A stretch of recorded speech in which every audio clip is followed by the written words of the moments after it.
How to fade in and fade out in music on your BN Video Editor application. If you found this video helpful, please hit the like button, subscribe, and turn on the notification bell for more video like this.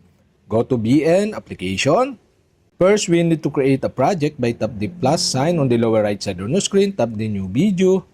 And now here you can find the video you want to use. So for example, I use this video.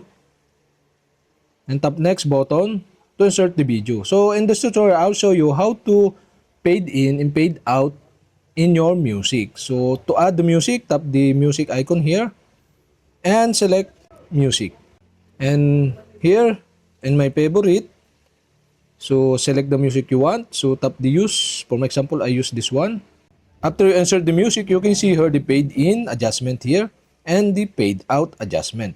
So sample, I set the fade in into 2.9 seconds and the fade out is 2.0 seconds. After you set the fade in and the fade out of the music, tap the check button below to save these settings on your music. You can play the music to hear the sounds.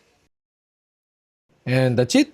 We have successfully add fade in and fade out in music and BN Video Editor application on your Android phone.